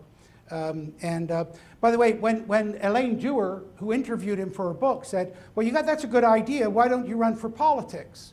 Oh, he said, you can't do anything as a politician. I'm going to the United Nations where I can get all the money I want, not be accountable to anybody. But he's become accountable. Do you know where he is now? He's hiding out in China, where he's saying China's the greatest country in the world. Right? Yeah, great, if you can live there on your billions. Do you know why he's hiding out in China? Because the US government want him for fraud. Because he and his son, Kofi Annan, who was the head of the United Nations, and his son, made millions of dollars off of that food for oil in Iraq scam. And we've actually got photographs of a South Korean businessman with $1 million check being handed over on this deal. So and by the way, I should tell you, there's a Canadian by the name of Conrad Black who was put in jail in Florida. He's now out. He never did anything illegal, but he never ever in his life did anything that was moral or ethical. But he gave the game away because they said, why aren't you in politics? He said, I don't need to be. That's one of those statements that's just a sleeper, isn't it? The more you think, I don't need to be. In other words, I can get everything I want, do whatever I want, not be accountable to anybody. And so, unfortunately, that's the sad truth. And here's what Elaine Dewar, and I spoke to Elaine 5 years ago, said you should redo the book. She said, I got hate mail, I got death threats, I wouldn't go near it. Worst thing I ever did. She said, Strong was using the United Nations as a platform to sell a global environment crisis and the global governance agenda. So that's what he did. And that's what you're suffering under now. In the United States, this is Senator Tim Wirth. He was the guy that put this on the political table because he wanted a scientist that would say that humans were causing the global warming. And he found a guy by the name of James Hansen who was working for NASA. And Hansen said, yeah, I'll come before your committee and I'll say that. It's not possibly true, but yeah, he said, I'll say that. He was rewarded by being made head of NASA GIS for the rest of his career. Okay? While he was a senior bureaucrat, was protesting before the White House, which completely defies your Hatch Act, which limits the political activity of senior bureaucrats. While he was the head of NASA GIS, he flew to Britain and defended 4 Greenpeace people who had bombed a coal plant. And they got off on the grounds that here was this senior American scientist saying that what they were doing was justified. But what happened with Wirth? He said, well, we got to get this Hansen to appear before a Senate committee. And so they set it up, and this is the level of corruption. And you can Google this on Frontline, PBS Frontline, Wirth's interview. They figured out which was the hottest day of the year in Washington from the record, June the 6th. And they said, okay, that's the day we'll have we'll have Hansen in to talk about global warming and the heat, the runaway heat. But the night before, they went into the Senate and they opened the windows and shut off the air conditioning. So the whole thing was held in sweltering heat. And of course, what better ambiance to make your argument about global warming? That's this man. Guess where he's working now? Gave up a nice Senate seat. He's now with the United Nations. Okay? So when you start to look at, we'll go through this fairly quickly, but here's Maurice Strong, the political United Nations, Rio in 1992, and then of course the scientific. They set up the Intergovernmental Panel on Climate Change to create the science that they needed to prove their political point, to focus on CO2. How did they do that? And I just want to, very quickly, I used to think that government commissions of inquiry were great ideas. Wonderful. Finally, we're getting the politics out of it. The first commission I got appointed to, boy, was I rudely disabused. I was appointed to be on a commission investigating lake levels in a large lake in Canada. And by the way, if you think people get angry about climate, water is a much more vicious issue, much more vicious issue. Anyway, we then got the terms of reference from the government for our investigation. They were so narrow that they literally determined what the outcome of our report would be. And I said to the chairman of the commission, Mr. Duncan, I said, you go to the minister and tell him, unless we get full access to all data and all information, I'm going to go to the media and say, you're trying to predetermine the outcome of this. Well, we got all the information. And guess what? I found out there have been 4 previous commissions of inquiry, all identifying the problem, all recommending changes. None of them ever acted on. And here we are in our 5th commission of inquiry. But of course, you see, it's in those terms of reference that they control the commission of inquiry. But that's where the conspiracy theories start. What's one of the biggest conspiracy theories in the US? Who shot Kennedy? Kennedy inquiry. I was watching Judge Warren on ABC television. They said, well, Judge Warren, why didn't you look at the mafia connection with Jack Ruby in Dallas? You know what he said? It wasn't in my terms of reference. And I'm sitting there thinking, I know exactly what he's telling me. He's told not to go there. But of course, most of the audience wouldn't know what he was saying. They wouldn't understand what was being said. That's how they control these things. Well, here's how they controlled the climate thing. By the definition, they were told to look at a change of climate which is attributed directly or indirectly to human activity that alters the composition of the global atmosphere, which is in addition to natural climate variability observed over considerable time. In other words, only look at human causes. Don't look at what nature's doing. You can't possibly determine this if you don't know what nature's doing. It's impossible. So the IPCC were very restricted right from the start to only looking at human causes. And of course that narrows it to CO2. So here they did the science report, and from the science report they say, yeah, oh yeah, CO2 is causing it, we're 95% certain. So then the second group say, okay, it's humans causing the warming, so we'll look at the impacts. And these guys say, oh, you know, the polar bear is going to die, this is going to happen, all the negative things. That's all you hear in the media. They never look at the positive sides of warming. Yeah, there's Canadians up there saying, come on, warming.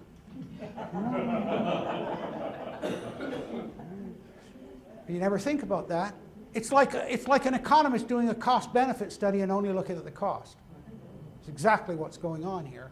And of course, then they corrupt it even more. Because here's the science report, and then once all of this is finished, they keep that, they don't disclose that, they produce a summary report.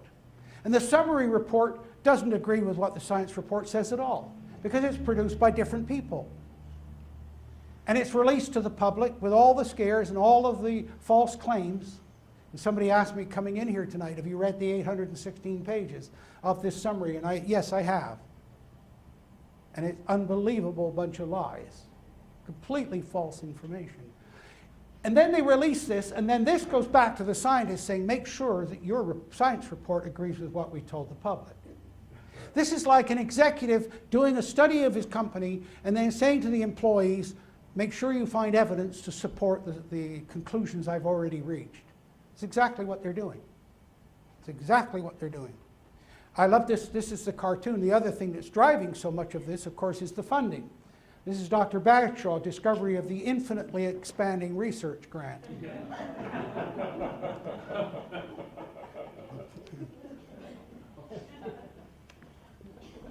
The billions that have gone into climate research, just frightening.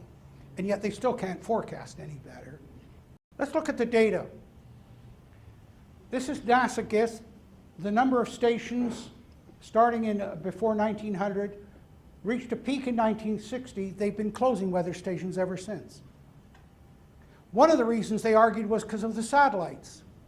But the satellites can't see through cloud. It can't tell you whether it rained or snowed or whether any precipitation fell at all.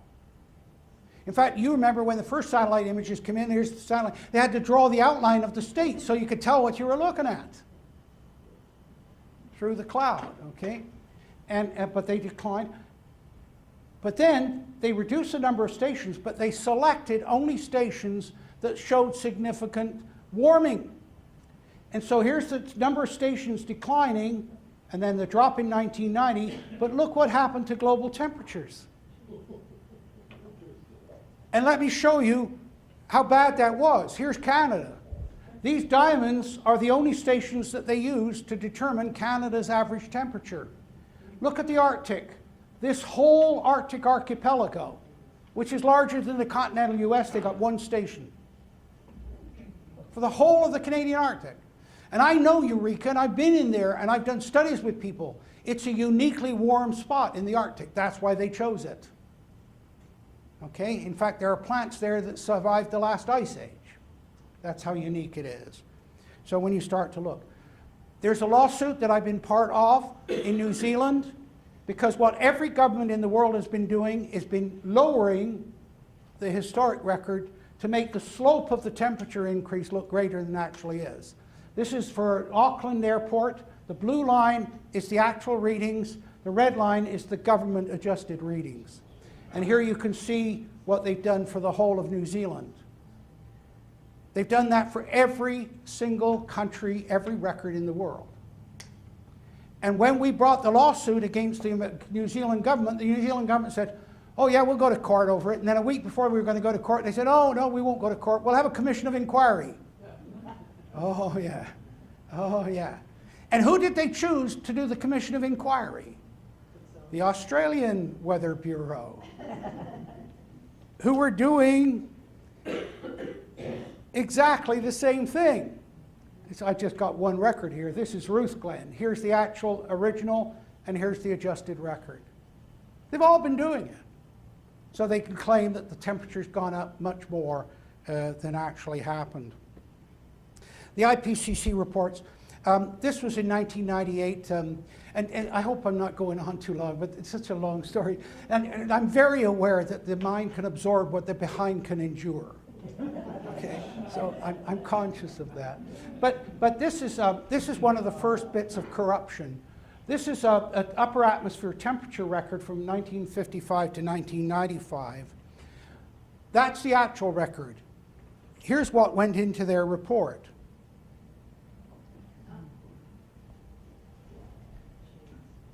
They selected, this was done by Benjamin Santer, the lead author, so they selected this portion which showed an increase. They said, oh, there it is.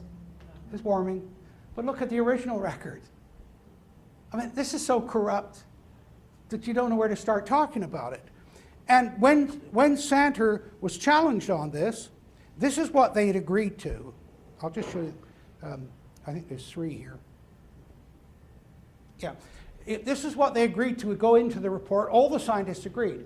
None of the studies cited above have shown clear evidence that we can attribute the observed causes to the specific cause of increased greenhouse gases. While some of the pattern-based discussed here have claimed detection of a significant climate change, no study to date has positively attributed all or part of climate change to man-made causes. Any claim of positive detection or attribution of significant change are likely to remain controversial until certainties in the total natural variability of the system. That's what they were going to put into the report. All of the scientists combined. Santer went off on his own, and when he submitted the report and it came out, this is what he put in there.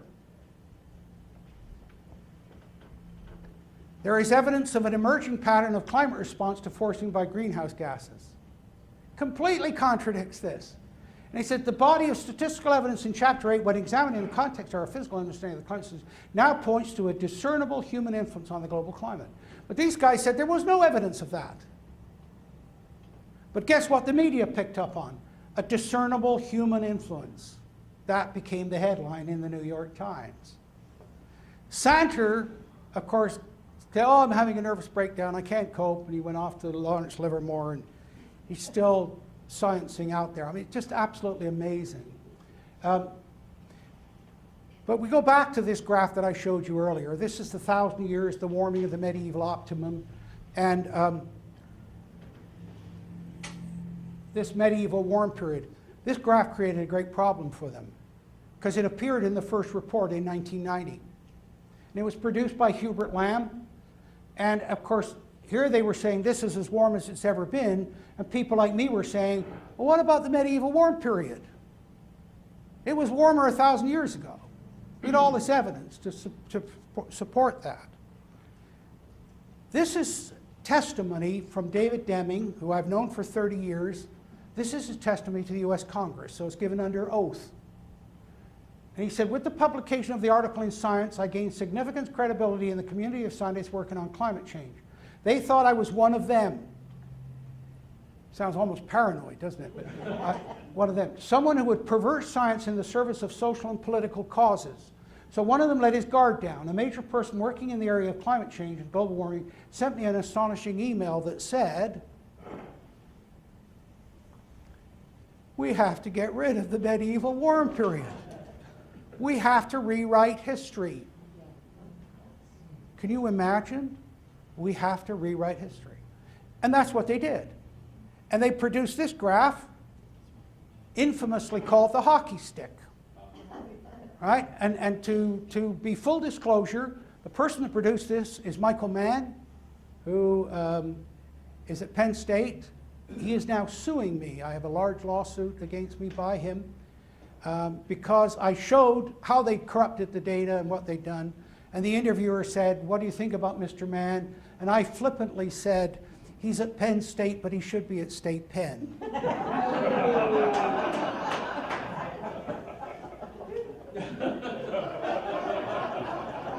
No sense of humor. No sense of humor. And of course, by the way, in Canada, no protection of free speech. That's why the lawsuit was filed in Canada. I would never have had the lawsuit here in the US. If you want to get a measure of how valuable your free speech is to you, wait till you've been sued for saying something and you find out just how nasty it is and how bad it is. I mean, it was a flippant comment. In fact, we've discovered since that one rap singer had already made the comment, but he didn't get sued. But what Michael Mann did was he used tree rings to produce this decline in temperature. You see the medieval warm period's gone. What's the mistake with this? Tree rings don't show temperature. They're precipitation driven. And he only selected one tree ring set which showed the declining temperature. But then they had a problem because the temperature on the tree rings kept going down into the 20th century. So what they did was they cut it off at 1900 and they tacked on modern instrumental record, which is completely scientifically corrupt. And what we got from the leaked emails, what they were doing. They instructed the computer to hide the decline. That was the phrase that was used. That, oh, we can't have that decline, so we've got to hide it. So whenever the thing starts to go down, plug in this data and that'll make it go back up again. Okay? That's what went on. And two Canadians by the name of McIntyre and McKittrick reconstructed some of the data, and of course there the medieval warm period shows up again, and here you can see. But look at this blade of the hockey stick. That's instrumental record. This was produced by Phil Jones at the University of East Anglia, who was heavily involved in this corruption. And he claimed the global average surface temperature increased by 0.6 to plus or minus 0.2 in the late 19th century. So the temperature went up 0.6 degrees in about 120 years. That's what he claimed. But look at this. 0.6 degrees plus or minus 0.2. This is a range of error of plus or minus 33%. It's meaningless. It's like the radio station. So I've done a poll for this vote coming up, and it's accurate to within plus or minus 33%. But that's in the official report. It's in the official report. And when the Australian, Warwick Hughes, the Australian climatologist, sent an email to Jones and said, he asked for the data. He said, show us the data. How did you get this blade of the hockey stick? And this is what Jones replied. We have 25 years or so invested in the work. Why should I make the data available to you when your aim is to try and find something wrong with it?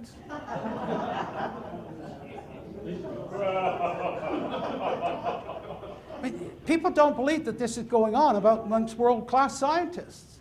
That's the problem. You know, it's almost like the priest thing, that you can't believe and you don't want to believe. But that's the difficulty. And so, of course, and by the way, and in the leaked emails, Jones is saying, I hope they don't find out that they can get the data through freedom of information. And so they found different ways to hide the data. Finally, they got pushed hard enough, and oh, lo and behold, Mr. Jones lost his data. He lost his data, okay? And Michael Mann, of course, is now refusing to disclose his calculations of how he made the hockey stick. All right? He's refusing to disclose it. And you remember the old math exam in school? Show your work. Show your work. All right? Because you might have cheated from your neighbor, right?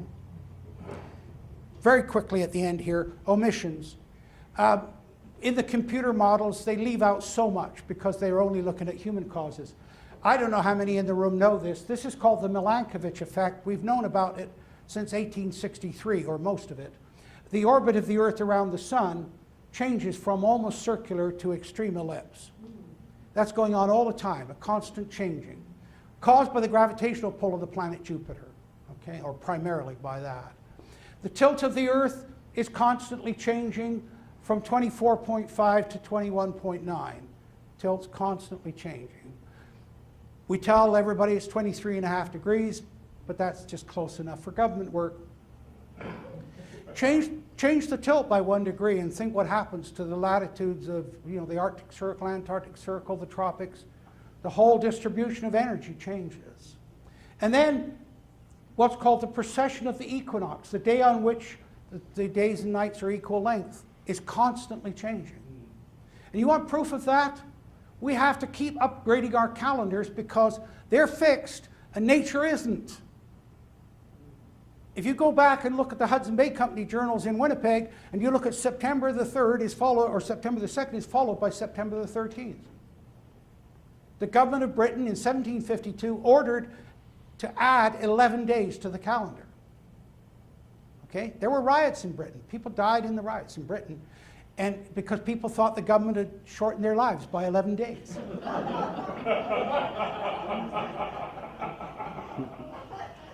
Incidentally, I was teaching a course, and I was talking about this in a penitentiary in Canada, because I wanted to have a captive audience for a change.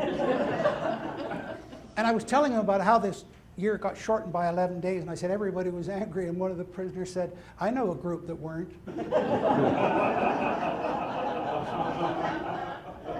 It's all relative, isn't it? And so all of these changes are going on all of the time. They're not included in their computer model because they say, oh, these are long-term changes. No, every single year the tilt's changing. Every single year the orbit's changing. And you're telling me this is a forecast for 100 years. This is significant, but they don't include it. And they don't include this. They don't include the fact that cosmic radiation from the sun, the amount reaching the Earth, is determined by the strength of the sun's magnetic field. And so as the sun's magnetic field strength changes, cosmic radiation reaching the lower atmosphere determines the amount of cloud cover on the Earth. So it's like putting up a screen in the greenhouse. And I'll show you just this one graph. The blue is the low cloud cover, and here's the cosmic radiation variation. None of this is included in their computer models, yet we've known about it since 1991. These are major, major causes of controls of climate change, not included in their computer models. We've known for decades about sunspot numbers, and of course, remember I showed you that little ice age? This is another painting. This is called The Great Frost by Jan Griffier, and it's the Thames in 1683. You see down the middle of the Thames a medieval ice fair. Queen Elizabeth and her court skated regularly on the Thames. And you can see St. Paul's Cathedral here, Westminster Abbey, Lambeth Palace. And again, the ice, as I said, was 3 foot thick that particular year. There's a coach and 4 horses out on the ice, so it gives you an idea. Now, the last time that you had ice of any significance on the Thames was in 1836. Some wag has said that the Thames doesn't freeze over anymore because they built the Houses of Parliament here and the hot air from the politicians. But the correlation between sunspot numbers and global temperature is, of course, because of the cloud cover and the sun's magnetic radiation. None of this is included in their climate models. The current situation is, here's cycle 23, 2010. We're down to sunspot numbers this year comparable to around 1800. And so, of course, the Earth is cooling down. Will continue to cool down because the sunspot numbers are declining, solar activity is declining. And we're expecting that to cool to at least till 2037. But what's the government doing? Preparing you for warming. Exactly the wrong direction. They're better to do nothing. Actually, that sounds good for government. Yes. And so we end up with this situation. These are 2 cavemen, and I'll read the caption. It says, "Something's just not right. Our air is clean, our water is pure, we all get plenty of exercise, everything we eat is organic and free range, and yet nobody lives past 30. Kind of sums it up, doesn't it? Kind of sums it up. But of course, a lot of people want to go back to these conditions. I can tell you, having talked with Aboriginal people all across Canada, the elders, they say, "You crazy? The good old times?" No, it never existed. And maybe that's part of the problem. Maybe we have become so successful, we've become complacent in what I call the complacency of superabundance. That people can't imagine shortages. They can't imagine being without. And it was brought home to me one evening when our power went off and my children said, "We're going to go down to the basement and watch television till the power comes back on again." It is at that level of detachment for the young people, unfortunately. It really is. And so, as I say, I've summarized all this, and I'm very grateful Ken Kaufman, my publisher here in Mount Vernon, has helped with me and his good daughter Stacy with this book, The Deliberate Corruption of Climate Science. But I hope I've given you a brief insight there. I mean, there are so many other stories of corruption and misdirection, but at least it gives you an idea of why I talk about the deliberate corruption of science, because that's what it is. It's premeditated. And just like with murders of passion are one thing, but premeditated murders are a completely different situation. So for that, I thank you for inviting me, and I thank you for your attention.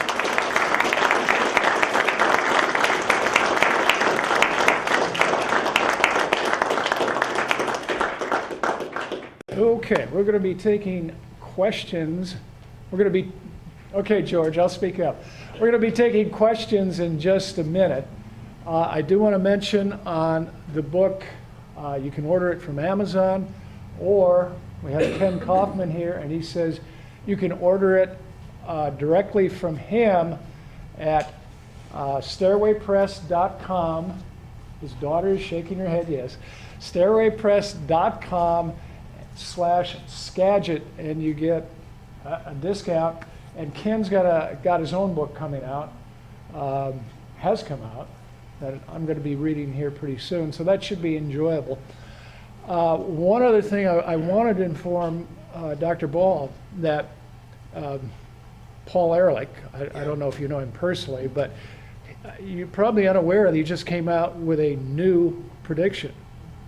He says very soon we'll be eating each other. We're going to revert to cannibalism. I'm not kidding, he did. So. It's one of the values of university. They keep these people out of harm's way.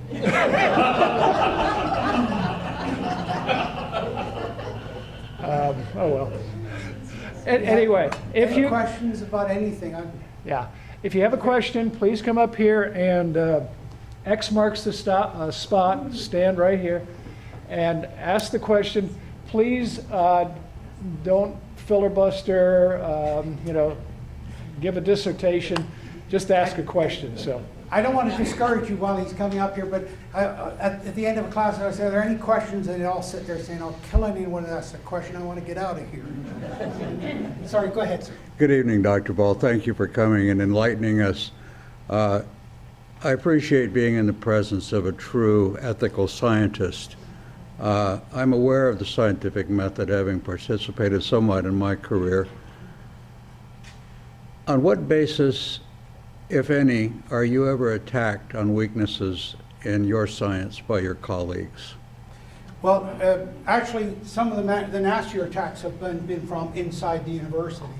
I was chastised by my department because I published articles in the local newspaper, and they said I had no right to do that. In fact, I got a 3-page letter from one of my colleagues, which a lawyer said was libelous.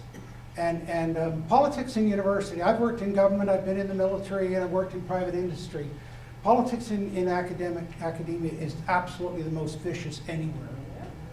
It fulfills what I've always said is that there's 2 ways to get ahead. You can pull yourself up or you can push the other person down. And when you've got all of the academics determining the careers of all the other academics, they spend all their time pushing everybody else down to push themselves up. And I forgot what it was, C.P. Snow, I think, who said that politics in universities are so vicious because they're so inconsequential. Yeah. But it really is nasty. In fact, I joked about I took early retirement because there was so much scar tissue on my back, there was nowhere to put a knife anymore.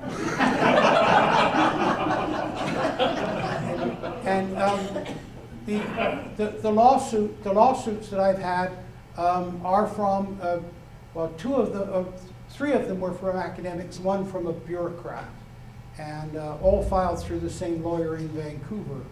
And I've had death threats. I'm not particularly proud of that. And I didn't want to tell people about that because we talk about ethics. Many scientists are afraid to speak out. We had one just recently, Bengtsson, a Swedish scientist who declared, he joined a global warming policy foundation group, which is skeptics, and he just got hate mail. He said, I don't need this. I don't want these sorts of attacks. So there are many scientists that won't speak out. You get scientists who tell me that, oh, they're socialists, and if they agree with the position I'm presenting, they're immediately classified as conservative or right-wing. And they don't want to be classified as conservative or right-wing. But of course, that's one of the things that the political left do so well, is pigeonhole people. They label them, and of course that labeling is part of the same attacks. For example, if you dare to question anything about documents with Obama, you're called a birther. These are all political public relations strategies, or you're called a conspiracy theorist. It's to marginalize people. It happened to me when I was called a global warming skeptic. And then I pointed out, as the gentleman here implied, that all scientists are skeptics. The scientific method requires that you be a skeptic. That the scientific method says you create a hypothesis, then other scientists challenge it. But what happened with the global warming hypothesis was, as Richard Lindzen from MIT said, was it became consensus immediately. And anybody that dared to attack it was marginalized as a global warming skeptic. And I try to point out to people, no, I'm not saying that global warming hasn't occurred. All I'm saying is humans aren't the cause of it. But they couldn't even understand that distinction. And then when it changed to climate change, of course, the names against me changed. I became called a climate change denier, with all of the Holocaust connotations of that word. And I was first called a climate change denier on the Times of London front page. I have to mention that because, you know, I just telling the Queen last week how much I hate name droppers.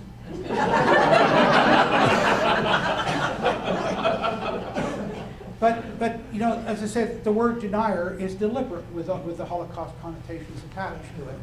And so the frustration, though, is in the long term for me, the damage this is doing to science and to the environmental issue. As I said, the credibility of science. But Voltaire once said it's never wise to disagree with the authorities in power, and nobody knew that better than Voltaire. And so I do this very reluctantly. And I quite seriously think if I was to go back and do it again, I wouldn't do it. It is that nasty. You have no idea how vicious people can get and colleagues can get until you dare to question the prevailing wisdom. And of course, that's why the founding fathers not only made free speech your First Amendment, but they made the Second Amendment the way to defend the First Amendment. and because they understood that better than anybody. And so, yeah, I'm a reluctant hero because I do tend to agree with what Edmund Burke said when he said that all it takes for evil to triumph is for good men to stand idly by. And I tend to agree with that. My biggest concern has been the damage to my family or attacks on my family. Fortunately, that hasn't happened yet. But also, of course, in terms of loss of income, because I never received any research grants, even though I've been accused of getting money from the oil companies and everything else. And so it is very difficult, and that's why it's so important for all of us to defend free speech and the people that dare to stand up, even if you disagree with them. And by the way, one of the things that's encouraged me is after we'd spend all our savings on lawyers, then we got a website and money came in from around the world to help. My legal bills have run to $300,000 already, and so you get it measured. But I had people actually sending me money saying, look, we don't totally agree with you, but we defend your right to say it. And that's very encouraging. And of course, that's the whole concept of Voltaire's idea, for your right to say things. So, as I said, I'm worried about the credibility of science. I'm worried about the loss of credibility on environmental issues, because there are problems, there are issues that we need to deal with. But as I said, people are getting to the point where, and in fact, what you're going to see in the US Senate coming up, as you saw with the Kyoto Protocol, when it came up, they voted 95-0 against it. Because they said, look, it's going to cost jobs and affect the economy. That's really what it comes down to. So I thank you for your question. And yeah, they've thwarted the scientific method, and academic politics is vicious. Yes. Thank you. The journals as well have been corrupted. Oh, yeah, the questions about journals. Because one of the things I mentioned about funding, there was a significant change during my career, and it was across the Western world. It used to be publish or perish. Right? If you weren't publishing, you would perish. And the reason for that was if you were publishing, then you were up to date, you were at the frontier of your area, and so on. But then what happened was governments started cutting funding to universities. It started in the 80s, and it was the first austerity thing. And universities, of course, seeing that loss of funding, they didn't want to push up the fees too much, although they're already exorbitantly high. So what they discovered was they could shave money off of any research funding that a faculty member got. Because, and legitimately, they were arguing the faculty member were providing space and heat and all the rest of it, so they should pay for that. So they started taking a minimum of 35% off any research funding that came in. Of course, what that did was it made the faculty member that was bringing in large research funds far more valuable to the university. So they got the promotions, and they got to be the glory ones. So that was one of the major shifts in funding. But the question was asked about the journals, because the journals, it used to be to get published, you had to pay some of the journals to publish your stuff. And the journals were run, they were very unprofitable. Well, the journals decided they were taking over publishing companies, particularly like Elsevier, for example. And they started charging huge amounts of money for those journals. And of course, then it became, who could afford to get published? And they published only those things that they knew would sell lots of journals. So the more controversial the article could be. You saw it with Scientific American. Scientific American was describing things very nice, the public could understand different scientific issues. And then they started losing money, so they started, oh, global warming, the sea level, they went off in all this alarmism because it sold magazines. Well, that happened to the academic journals, and it was a truly terrible shift. But also what happened was that some of the editors of the journals were in bed with these climate scientists. Because one of the things that they did to marginalize people like me was they'd say, oh, well, he's not got many peer-reviewed articles. But what they were doing was they were peer-reviewing each other's articles. All right? And they were picking out, well, you can be an author on this article. And they were deciding whose names would go on, because then that padded their publication list. I mean, the corruption went within all of this publication and peer review.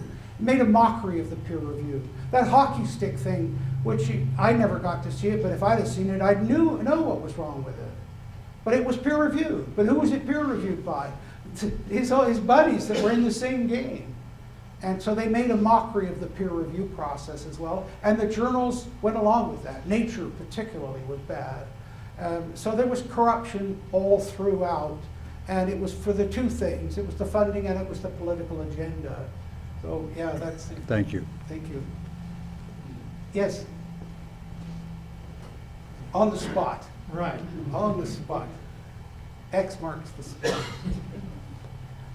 From all my readings of the tea leaves, it seems like sea level rise is the best indicator of global warming. How accurate is that statement scientifically? The sea level question is not very accurate at all, partly because sea isn't level. It varies around the globe. It right. varies around the globe. And for example, if you go through the Panama Canal, the sea level is different on one side than the other. And you say, how can that be? They're connected around the bottom of South America. But you don't know. You got to shift gears to get up into the Atlantic. And you get, because of the gravitational strength in the Earth's crust, will cause bulges in the surface of the ocean. We knew a lot about this when we were doing anti-submarine work, because we're flying very close, and we needed to know how the sea levels vary. Sea level varies also with the atmospheric pressure. Because when you get a hurricane, for example, the pressure is so low that the sea actually rises up. And that intensifies the problem of a hurricane, because that bulge, which is a very long wave, moves along with the hurricane. Now, if that comes on shore at high tide and with an onshore wind, then the storm surge is going to be much greater, and that's what happened with Katrina. Now they claim with satellites that they can measure sea level, but how can you do that? The oceans are not smooth and flat. And I worked with a guy who spent 3 years trying to determine gases moving in and out, and he said that the rippling of the oceans is so great that you can't get accurate measures. You simply can't do it. But of course, they want to tell you they can measure the ocean within millimeters. It's simply not true. And we've also got some interesting measures. There's one in Australia where they marked the sea level back in, I think it was 1870 or something. And the sea level's lower now in that region. But as I mentioned when I was talking, if you're on the shore, you don't know whether the sea level is going up and down or the land level is going up and down. And that also creates a problem. Yeah. How are we doing? Remember to step on the X. Right on the X. I put the X there. Can you make sure the microphone's turned toward you, please? No, it's the wrong way. So the new threat on the environment is ocean acidification. Yes. Tell us about that. Okay, ocean acidification, which is of course being pushed very strongly here in your state by a mussel farmer out on the coast. And we won't get into the politics of that. The term ocean acidification is wrong scientifically. The oceans are alkaline. They're becoming less alkaline, not becoming more acidified. The average for the oceans is about 9, but the variation in ocean alkaline levels varies tremendously around the world. And so this is another one of the things that they're trying to argue, that the CO2, more CO2 is absorbed into the oceans, and therefore that changes the acidity. It's just simply, it's simply not true. It's just another of the scares. But what can you do about it? They get the headline, and then that's where it ends. And that's all they're interested in. They never follow up on the other side of the story, and that's the difficulty. But yeah, what's changing, by the way, now, the next issue is going to be water. Because in that list I showed you, the Club of Rome, they list water shortages. There's no shortage of water in the world, none whatsoever. There's variations in the availability of water. Distribution is unequal. And is that like income inequality? I'm very attuned to what's going on, you know. And I mentioned earlier about Canada having 1/3 of the world's fresh water, and the NAFTA all being all about that. But there really is no water shortage, but they want to make that the next issue. And in fact, if you go to your Google, you Google peak water, they're already talking about peak water. And in fact, it was a Professor Gleick from where else? Stanford, who is pushing this idea, in fact created the term peak water, and it suggests that the world's reaching its peak of water and then we're going to run out of it. And again, it's absolute harem-scarum nonsense. But that's the issues. Go ahead. Go ahead. Well, thank you very much for your talk, and your ability to keep your sense of humor throughout all this is wisdom for all of us. I love gossip too. I live out in the islands, and we've kind of got a network of former Stanford graduates out there who are a bit of a challenge all got our to all of cross us. to bear. Yeah. I wanted just to kind of ask, maybe it's kind of one of the closing questions, but what do you see as the end game? I have a feeling that in your mind you can see where this all may be heading, what the cure might be.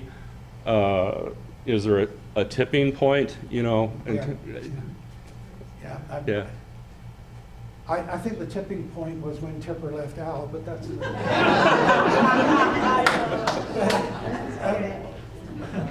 Yeah, the question is, well, the motive, of course, was implied in that comment by Maurice Strong. They want one world government, right? And they think that nationalism and individual nations simply have got to disappear. And that's why they wanted something that was global in its threat, and argued that no one government could manage it. They came very close. In 2009, there was a conference was supposed to be held in Copenhagen. It was held actually in Copenhagen, at which they were going to finalize the carbon tax for the world. That was going to fund all of this one world government, and it was going to be done through the IMF, the International Monetary Fund, which of course is another of these great overarching, unaccountable bureaucracies. And these people really believe that only they can run the world, that it's got to be one world government, and that's the only way. Maurice Strong certainly believes that. Maurice Strong grew up in southern Manitoba, on the prairies, in the dirty 30s. So the hard times, you could see why he had a leaning towards socialism. His sister, by the way, has been a lifelong Marxist, and everybody's entitled to their political opinion, but she's much more extreme about it than he is. But that's the agenda. They want one world government. They want to get rid of national governments and individualism. But of course, that's also going on within every country. It's the suppression of the individual to the greater good, and they'll use whatever vehicle that they claim you're threatening or will bring about the end of the world or the end of the nation as a vehicle to control you. So that's really what's happening. So just leave me alone, eh?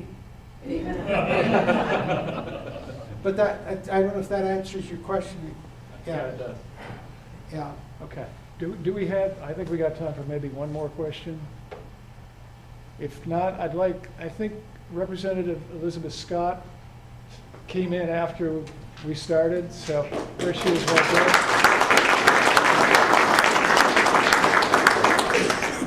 So, anyway, Professor Ball, it's been a delight. I really enjoyed that. So thank you very much.